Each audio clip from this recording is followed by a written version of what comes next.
একটা মজার কথা বলবো। আমি যখন ম্যাট্রিক পরীক্ষা দিই তখন মোটামুটি আমার সাথে যে মেয়েরা পড়াশোনা করেছে, ম্যাট্রিক পরীক্ষা দিয়েছে, যদিও তার মধ্যে 20টা মেয়ে হয়ে থাকে, 19টা মেয়ের বিয়ে হয়ে গেছে এবং কি তাদের কারো 2টা 3টা 4টা 5টা করে বাচ্চা। আর আমি এখনো লেখাপড়া চালিয়ে যাচ্ছি, পরীক্ষা আর পরীক্ষা, পরীক্ষা আর পরীক্ষা। আচ্ছা আপনারাই বলেন তো, এই বয়সে কি পড়াশোনা ভালো লাগে? মানে আমার বাসার লোকজন কি বোঝে না যে এখন মাইয়ার পড়ার বয়স না, পড়ার বয়স কবেই পার হয়ে গেছে।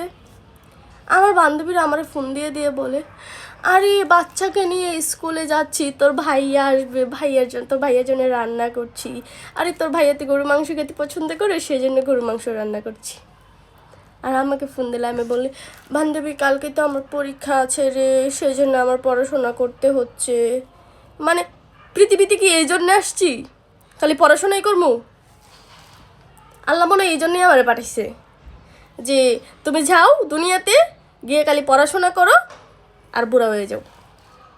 আর কয়দিন পর তো বুড়াই হয়ে যাবো, তারপরে আমার লেখাপড়া শেষ হইব না। আমার বান্ধবীরাই ভালো, খুব সুখে আছে, জামাই জুমাই আর বাচ্চা কাচ্চা নিয়ে।